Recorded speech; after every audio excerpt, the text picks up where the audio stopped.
এখানে একটা আবার বিষয় পাশাপাশি লাগাই দিছিল, তো ওরা কেউ কারোর সাথে কোনো তর্কাতর্কি করে নাই। পুলিশকে ফোন দিছে, পুলিশ আসবে। নাইরোবি আসলে এমন কোনো ফ্যামিলি নাই যে তারা যাওয়ার সময় মন খারাপ করে না বা তারা আরো 2 বছর থাকতে চায় না। ও এই বাইকগুলো এখানে 3,12,000 শিলিং, এরকম বিষয়গুলো ঘটে থাকে। বড় বড় ব্যবসায়ী নাকি এখানে কিডন্যাপ হয়ে থাকে। ওদের বাদে সিডেঙ্গে ভাই, এটা আফ্রিকা তো মস্কা কেটাই। এখানে যে বাসগুলো দেখতে পাচ্ছেন, এখানে বিভিন্ন ডিজাইন বা গ্রাফিটি করা দেখতে পাচ্ছেন না, এগুলো আমি রিসার্চ করে জানতে পারলাম। অপরচুনিটি আছে, বাট আমাদের ডাক্তার ইঞ্জিনিয়াররা বা অন্যান্য প্রফেশনে যারা আছে এই ইনফরমেশনগুলো পাচ্ছে না। 90,000 টাকা দোকান ভাড়া, 60,000 টাকা বাসা ভাড়া। ও ভাই মানুষ মাগুলাই বেড়ে।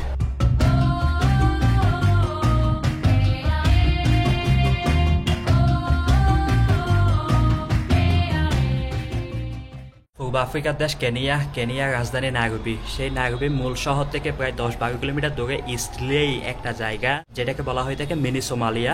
এই জায়গাটা একজন ট্যুরিস্ট বা বিদেশি হিসেবে আমার জন্য এখানে নিষিদ্ধ। এই এলাকাটাতে প্রায় 20 লাখেরও বেশি সোমালিয়ান বসবাস করে। এই যে বাসাগুলো দেখতে পাচ্ছেন, বাড়িঘর, এখানে সব সোমালিয়ানরাই বসবাস করে। মুসলিম অধ্যুষিত একটা এরিয়া। বাইদেও আমি এখানে আসছি গতকালকে, প্রায় 500 কিলোমিটার রেল জার্নি করে রাতে 10টা ট্রেনে রওনা দিচ্ছি মোম্বাসা থেকে। এখানে 4টা বাজে এসে নামাই দিল। আমি এখন আসছি একজন বাংলাদেশি ভাইয়ের বাসায়। এখানে কয়েকজন বাংলাদেশি ভাই আছেন, ওনারা ব্যবসা বাণিজ্য করেন এরকম একটা এলাকায়। আজকের ভিডিওটাতে আপনাদেরকে এই ইস্টলে এলাকাটা ঘুরে দেখাবো। মিনি সোমালিয়াটা আপনাদেরকে গত ভিডিওতে একবার দেখিয়েছিলাম, অ্যান্ড এবার এখানটাতে আর একটু গভীরভাবে দেখাবো। অ্যান্ড এখানকার নিরাপত্তা ব্যবস্থা কেনই বা নিষিদ্ধ, এই এলাকাটা একটু এক্সপ্লোর করার চেষ্টা করবো, আর আপনাদের সাথেও শেয়ার করার চেষ্টা করবো। বাসা থেকে বের হওয়ার সময় দারোয়ানে বলে দিছে ক্যামেরা সাবধান রাখতে, মোবাইল সাবধান রাখতে, কারণ এখানে নাকি একটু শেষরা চোর এগুলো হয়। বাহ, কি সুন্দর বড় মসজিদ দেখেন। এখানে যত বড় সড়ো মসজিদ, বড় বড় যত এখানে বিল্ডিং, ব্যবসায়িক প্রতিষ্ঠান, সবগুলো সোমালিয়ানদের। বাংলাদেশিরা আছেন কাপড়ের ব্যবসায়, বাট রিসেন্টলি আসছে নাকি। তো দেখি যদি সম্ভব হয় তো দেখাবো কি বিষয়বস্তু বা জানানোর চেষ্টা করব। ইউএসএর ট্রাভেল অ্যাডভাইজারি সম্বন্ধে আপনারা অনেকেই জানেন যে ইউএসএর একটা ওয়েবসাইট আছে স্টেট গভর্নমেন্টের, যেখানে তাদের নাগরিকদেরকে কোন দেশে যাবে না যাবে এই বিষয়ে সতর্কবার্তা দেয়, যেতে পারবে কি যাবে না বা নিরাপত্তার বিষয়ে। তো এখানে লেভেল 3 মেবি, মানে ডিরেক্ট না আসতে বলছে, কারণ এখানে চুরি, ছিনতাই, গুম, কিডন্যাপিং এরকম বিষয়গুলো ঘটে থাকে। বড় বড় ব্যবসায়ী নাকি এখানে কিডন্যাপ হয়ে থাকে, সেরকম একটা এরিয়া বা সেরকম একটা স্টেটমেন্ট ইউএস স্টেট গভর্নমেন্টের পক্ষ থেকে দেওয়া আছে এখানে।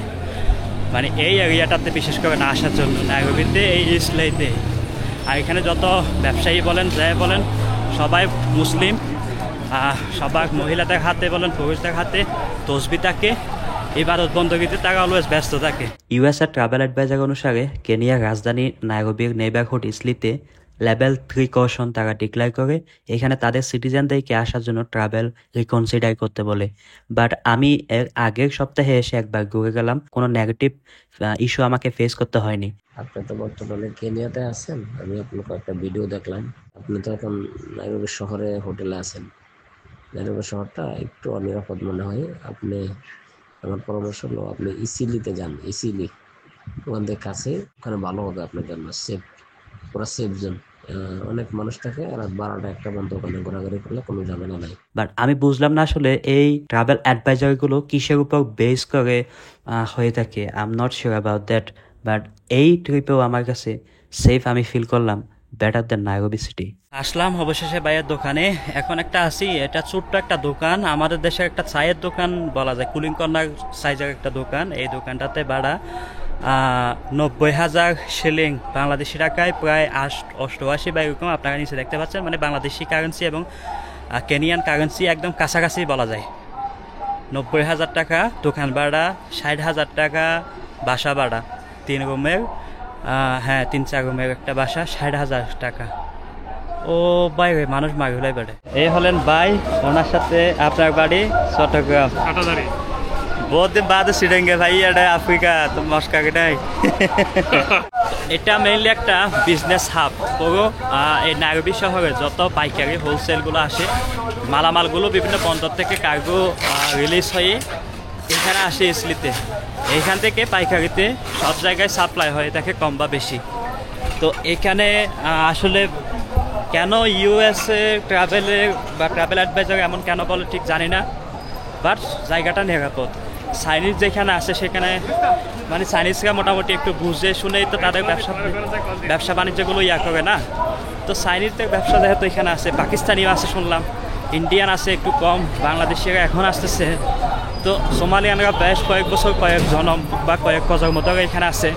আমরা সোমালিয়ার মানুষকে যেভাবে চিনি সেভাবে আমার তাদের ধারণাটা পাল্টে গেল, কারণ এই এলাকাটাতে 20 লাখ সোমালিয়ান আছে বললাম আপনাদেরকে। ভাই চট্টগ্রামের হাটহাজার বাড়ি, আপনি আসছেন কতদিন হলো? আসলে আমি এখানে আসছি হচ্ছে এখন 8 মাস রানিং।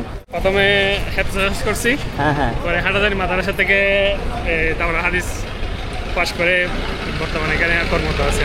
আচ্ছা।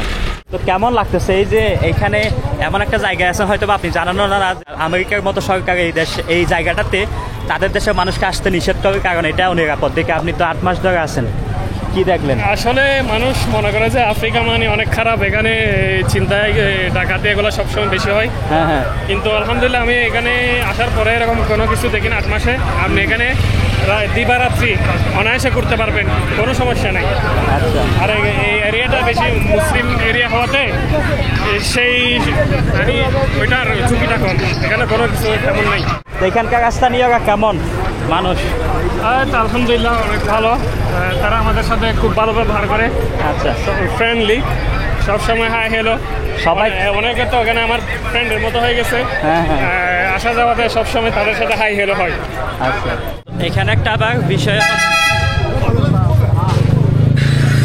এখানে কি ক্রেজি দেখেন। তো এইখানে আমার একজন বাংলাদেশি ডাক্তার আছেন, ওনার সাথে কথা হলো কিছুক্ষণ আগে, ওনার সাথেও দেখা করাবো আপনাদেরকে। এখন আমরা বাসায় যাচ্ছি আর কি, খাওয়া দাওয়া করে আপনাদেরকে ওই সাইডটাতেও নিয়ে যাবো একটু। এটা আবার ইসলির বাইরে পড়ছে। এইখানে সেই 2010-12 দিকে মেবি একটা বড় ধরনের সন্ত্রাসী হামলা হয়েছিল একটা মলে, জঙ্গি হামলা। তারপর থেকে এখানকার যতগুলো মল এখন আছে সবগুলোতেই সিকিউরিটি ব্যবস্থা এত বেশি জোরদার যে পাবলিক যে ট্রান্সপোর্ট স্টেশন ওখানে তো ডগ স্কোয়াড দিয়ে তারা নিরাপত্তা এনশিওর করে।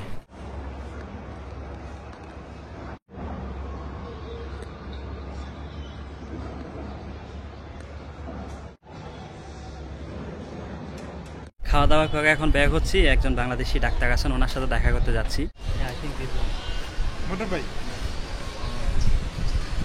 চলে আসছে তো ভাই, গেলাম। সাইদ ভাই এখানে আসলে ভালো লাগছে অনেক, জানি না আবার কখন দেখা হবে ওনার সাথে। তো বিদায় দিচ্ছি ভাইকে, নসিব হলে আবার আসবেন ইনশাল্লাহ আবারও দেখা হবে, হয়তো এখানে না হয় বাংলাদেশে। ভালো থাকবেন। কেনিয়া থেকে আমি আব্দুল আল মাহমুদ। টুরিস্ট হিসেবে যদি কেউ আসেন তাহলে এমপেজাটা এখানে ইউজ করার চেষ্টা করবেন, বা এনি হাও এমপেজাটাই বেশি চলে আর কি। জাস্ট যেমন আমার এখন ভাড়া হচ্ছে 330 টাকা, আমি ওনাকে 1000 টাকা নোট দিব, উনি আমাকে বাকি 670 টাকা এমপেজায় দিবে। কিন্তু আমার তো এমপেজা নাই, চালু করে নাই, সেই কারণে। তো এখানে ক্যাশলেস মানিটা একটু বেশি চলে আর কি, মানে transaction, cashless transaction. Yeah, this is my brother. Your name? My name is Nelson. Nelson. Yeah. Motorbike. Where is it from? This one I don't know where it's coming from. What's but the name of this brand? Indians, this one is Spiro Veil. Spiro. Spiro Veil electric. Okay. Yeah. Did you buy it new? Yeah, I bought it on new, but I bought it on Installment? on credit. Yeah. But total, what's the price for this? For the total price is 300,012. 300,012. Yeah. ও এই বাইকগুলো এখানে 3,12,000 shilling, Bangladeshi টাকা 3 লাখ টাকা ধরেন এরকমই, বা instalment. Yeah, on installment. Where are you from? Okay. I'm from Bangladesh. Oh, Bangladesh. How much? Did you get another president? Yeah, we have new term. How do you know? No, I saw it এখানে যা on সামনে YouTube. যদি 20-50 টাকা করে আপনি আচ্ছা ঠিক আছে। এখন ভাই এমপেজায় পেমেন্ট করে দিচ্ছে, বাংতি পাচ্ছে না এখানে। আর এখানে বিদেশি হিসেবে ব্যবসা বাণিজ্যের জন্য এই দেশটাতে আমি যতদূর শুনলাম যে ইনভেস্টর হিসেবে মানে এখানে ডকুমেন্ট দেয়, বৈধতা দেয়। আর যদি হাই প্রফেশন হয় লাইক ডাক্তার, ইঞ্জিনিয়ার, তাইলেই বৈধতা বা ওয়ার্ক পারমিটগুলো পাই। আদারওয়াইজ ইনভেস্টর ওইটা মেবি মিনিমাম $1 লাখ বা এরকম কিছু একটা অ্যামাউন্ট এখানে ইনভেস্ট করতে হয়, তাইলেই বৈধতা পাওয়া যায়। আবার মনে করেন লাইক আমি এখানে $1 লাখ ইনভেস্ট করছি, আমি এখানে বৈধতা পাইছি বা ওয়ার্ক পারমিট পাইছি। এখন আমার দোকানের জন্য যদি আমি কোনো ম্যানেজার বা ক্যাশিয়ার বা এরকম বাংলাদেশ থেকে কাউকে এনে রাখতে চাই, তাইলে সে আমার দোকানের স্টাফ হিসেবে বা আমার ব্যবসা প্রতিষ্ঠানের স্টাফ হিসেবে ডকুমেন্ট পাবে না, ওয়ার্ক পারমিট পাবে না।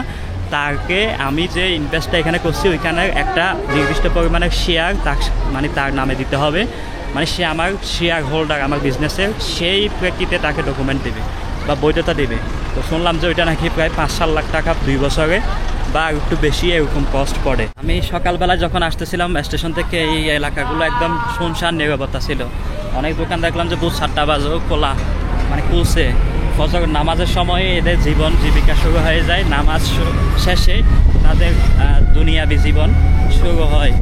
এই যে এখানে যে বাসগুলো দেখতে পাচ্ছেন, এখানে বিভিন্ন ডিজাইন বা গ্রাফিটি করা দেখতে পাচ্ছেন না, এগুলো আমি রিসার্চ করে জানতে পারলাম যে তারা প্যাসেঞ্জারদেরকে অ্যাট্রাক্ট করার জন্য, প্লাস তাদের যে কালচার বা স্যাচুরেটেড কালচার ওইটাকে মেন করার জন্য বেসিক্যালি এই বাসগুলোতে এমন গ্রাফিটি বা ডিজাইনগুলো হয়। কিন্তু এই বাসগুলো এক একটা ভাই কত বছর পুরনো বা মডেলগুলো আমার কোনো ধারণাই নাই। এইখানে এই এলাকায় মাঝে মধ্যে কিছু কিছু এরিয়া দেখা যায় অনেক ময়লা আবর্জনায় ভর্তি। যেমন এই সাইডটাতে দেখেন এখনও আন্ডার কনস্ট্রাকশন অনেক বিল্ডিং আছে, যেগুলো বিভিন্ন সোমালিয়ান ব্যবসায়ীরা, রিয়েল এস্টেট বিজনেসম্যান বা লোকাল বিজনেসম্যানরা করে। এই অ্যাক্সিডেন্টের জন্যই মূলত এখানে জ্যাম লাগছে এতক্ষণ। পুলিশ আসছে। এখানে আবার এই জিনিসটা দেখলাম যে অ্যাক্সিডেন্ট হইলে তারা ঝগড়াঝাটিও করে না, মারামারিও করে না, পুলিশ এসে সমাধান করে, ট্রাফিক পুলিশ বা লোকাল পুলিশ এসে। যেমন গতকালকে মোম্বাসায় দেখছিলাম, আপনারা দেখছিলেন ওই ভিডিওটা, 2টা গাড়ি মাইক্রোবাসের মধ্যে পাশাপাশি লাগাই দিছিল। তো ওরা কেউ কারোর সাথে কোনো তর্কাতর্কি করে নাই, পুলিশকে ফোন দিছে, পুলিশ আসবে, তারপর যা হওয়ার হবে। তো এতক্ষণ আমরা প্যাসেঞ্জাররা বসে থাকবো, এই জন্য সব প্যাসেঞ্জাররা 2 মাইক্রোবাস থেকে নেমে অন্য একটা গাড়িতে করে চলে গেছে। আমি ভিডিও রেকর্ড করতেছি, তো এখানে পাশ থেকে আরেকটা মোটরসাইকেলের ড্রাইভার আমার এই মোটরসাইকেলের ড্রাইভারকে বলতেছে, মানে সে যে ভিডিও করতেছে তুই কি জানোস? তো ও বলো যে হ্যাঁ জানি। তো বলে তাইলে ওকে দেখাই দিয়ে কোন জায়গায় ভিডিও করা নিষেধ, যেমন এম্বাসি এরিয়া আছে, বড় মলগুলো আছে, ওইখানে যেন ভিডিও না করে। আবার আমাকেও বুঝাই দিল।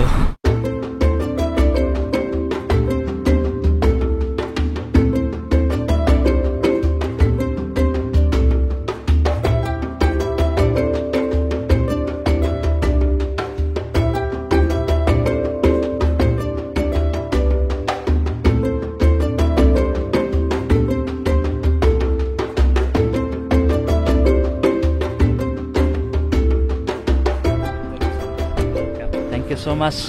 নাইরোবি সিটি এটা একটা পরশ এরিয়ার মধ্যেই আছে এই কি আমরা এখন।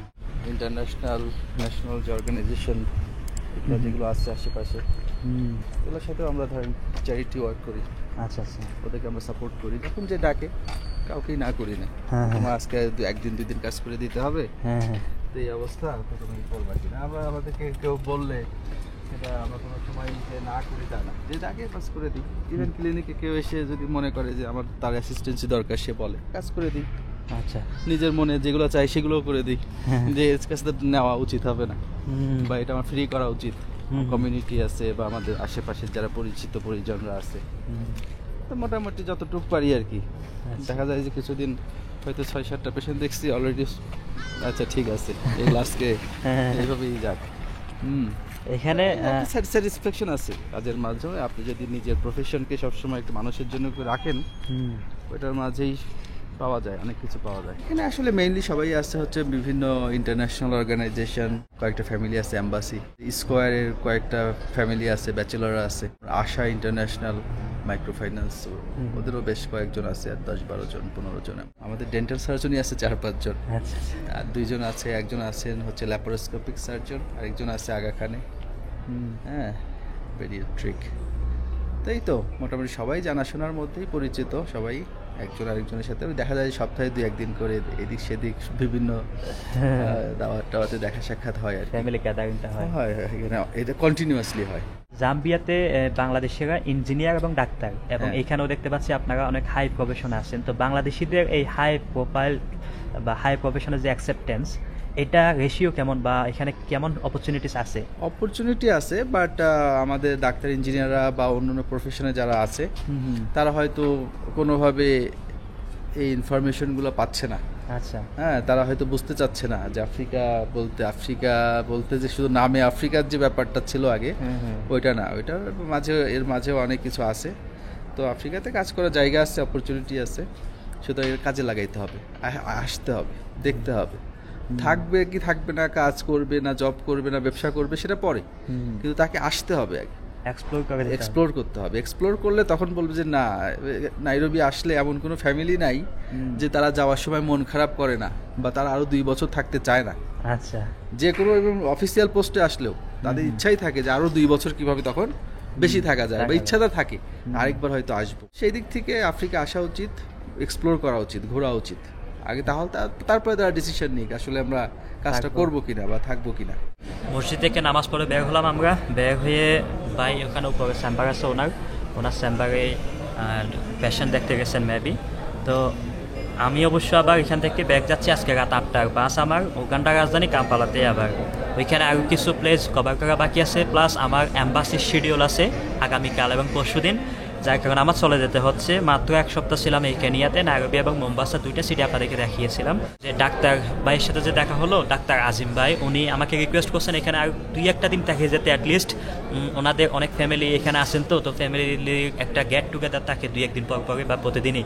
তো আজকে যেহেতু শনিবার অ্যান্ড আগামীকাল রবিবার হওয়াতে, তো বন্ধের দিনে এখানে মানে ওনাদের দাওয়াতটা ছিল আর কি। তো বললো যে এখানে বেশ কয়েকজন ভাইয়ের বাসায় দাওয়াত আছে, আপনিও আসেন, আমাদের সাথে জয়েন করেন, বাংলাদেশ কমিউনিটির একটা আপ্যায়ন আপনি ফিল করে যান। ইভেন বাংলাদেশের এম্বাসি বা হাই কমিশন আছে এখানে, অ্যাম্বাসেডর বা হাই কমিশনার সাহেবের সাথেও দেখা হওয়ার একটা চান্স ছিল, বাট আমার তাড়াহুড়োর কারণে, শর্ট শিডিউলের কারণে আই হ্যাভ টু লিভ। আমার অবশ্য প্ল্যানিং আছে এই দেশগুলোতে আমি আবার আসবো, যে বিষয়গুলো মিস করে যাচ্ছি ইনশাল্লাহ সেই বিষয়গুলো বা সেই ডিস্ট্রিক্ট বা সিটি বিভিন্ন বিষয় অনেক আছে এখানে, অনেক প্লেসগুলো, যেগুলো আমি সেকেন্ড টাইম আবার কভার করার চেষ্টা করবো। আপনাদেরকে হয়তো বা মেনশন করছিলাম যে আমি বাংলাদেশ যাওয়ার একটা নিয়ত করছিলাম, তো যার কারণে আমি এই সফরগুলো একটু শর্ট করে যাচ্ছি। তো আশা করি আবার আসলে দেন এই বিষয়গুলো কভার করার চেষ্টা করবো। এখানে আরেকটা ইন্টারেস্টিং বিষয় হলো, বাংলাদেশি যে ডাক্তার বা এমন পেশায় যারা আছেন, ওনারা কিন্তু নিজস্ব পেশার পাশাপাশি এখানে ব্যবসার অনেক অপরচুনিটিসগুলো ওনারা পাচ্ছেন, যেগুলো ওনারা নিচ্ছেন। যেমন ভাই বলছিলেন যে আপনি এখানে ডাক্তার পাশাপাশি বিভিন্ন জায়গা জমি কিনে বা এরকম কিছু, আপনি আসলে মানে যে কোনো প্রফেশন থেকে আপনি ব্যবসা বাণিজ্য আফ্রিকাতে করতে পারেন, আফ্রিকাতে কাগজপত্র করে আপনি যে কোনো কাজ করতে পারেন। আর যেহেতু একটা সময় পর এখানে আবার সিটিজেনশিপ বা নাগরিকত্ব নেওয়ার সুযোগ থাকে, সেই ক্ষেত্রে আপনি এখন কোম্পানি খুললে ব্যবসা করবেন নাকি আরো লোকজনকে সাহায্য করবেন, কিভাবে করবেন সেটা আপনি করতে পারেন, কোনো সমস্যা নাই। অপরচুনিটি আছে। এখন যেগুলো আপনি করেন আপনার মতো করে আপনি প্ল্যান করবেন, কি করতে চান, আপনার আসলে কোনটাতে ভালো লাগে, আপনি দেখবেন, বুঝবেন, ব্যাস আপনি শুরু করবেন। বিদায় নিচ্ছি কেনিয়া নাইরোবি থেকে। ভাই দেখে অনেক থ্যাঙ্কস। দেখা হবে ইনশাআল্লাহ আবার কখনো যদি আসা হয় আর কি। গাড়িতে উঠছি, মানে মোটরসাইকেলও ছাড়ছে, বৃষ্টিও শুরু হয়েছে, বাকি তার ছাতা ছিল, তো ঝুম বৃষ্টির মধ্যে ভাই ব্যাগ বুক ভিজে একাকার। কোনোরকম আসলাম স্টেশনে। তো ট্রিনিটি বাস, এটা আমার কাছে খুব ভালো লাগছে। আমি উগান্ডা থেকে রোয়ান্ডা গেছি, রোয়ান্ডা থেকে উগান্ডা থেকে আবার আসছি এখানে কেনিয়া থেকে আবার যাচ্ছি উগান্ডা। এই বাসটা থেকে যাচ্ছে, আমার কাছে ভালোই লাগে। দেখেন তাদের সার্ভিসটা এত smooth.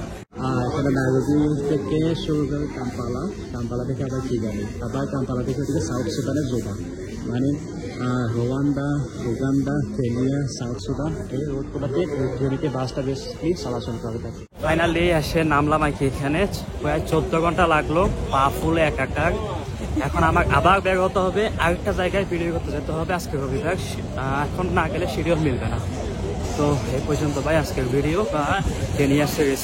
That's all for today. মানে কাম্পালা এসে পৌঁছালাম আর কি এখন।